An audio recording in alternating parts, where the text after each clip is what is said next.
আৰু এটা কথা সুধো, আপোনালোকে যেতিয়া আগতে কিবা এষাৰ কথা কৈছিলে, পেপাৰতে লিখিছিল বা মিডিয়াৰ সংবাদ মাধ্যমৰ যোগেৰে যেতিয়া কৈছিল কথাটো, গ্ৰাউণ্ডত এটা বিৰাট প্ৰভাৱ পৰিছিলে, মানুহে কথাটো শুনিছিল।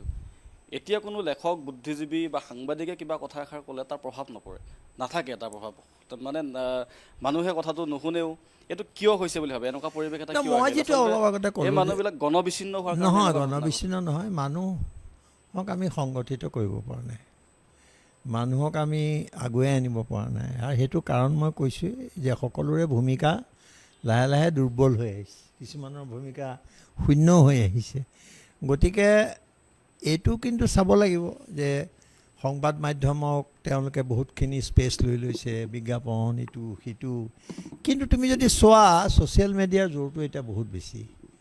বিজেপি IT চেলৰ কথা বাদ দিয়া, তেওঁলোকে ভাগৰি গৈছেগৈ আৰু পইচা লৈ লৈ কিমান লোকৰ কুৎসা ৰটনা কৰিব। সেইকাৰণে ছ'চিয়েল মিডিয়াত তুমি যদি ভালধৰণে পৰ্যবেক্ষণ কৰা দেখিবা যে মানুহে কিন্তু সাহস কৰিছে, মানুহে কৈছে, কিন্তু কথাবোৰ কৈছে। আৰু সেইকাৰণে তেওঁলোকে বুজি পাইছে। আৰু RSSৰ এটা ৰিপৰ্ট গোপন আছে, ইণ্ডিয়া টুডেটো বাদেই দিয়া, RSSে ইণ্টাৰনেল এটা ৰিপৰ্ট কৰিছে, ছাৰ্ভে কৰিছে।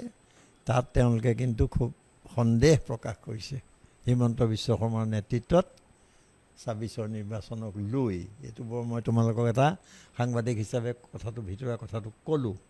গতিকে ৰাইজ আচলতে অসহায় হৈছে, ৰাইজক আমি সংগঠিত কৰিব পৰা নাই। আৰু অসমত এতিয়া এনেকুৱা বিশ্বাসযোগ্য কোনো বুদ্ধিজীৱী তেনেকৈ নাই, কেইজনমানৰ বাদে, যিকেইজনৰ কথা ৰাইজে মানে শুনিব বা তেওঁলোকৰ কাষত গৈ পাবগৈতো লাগিব।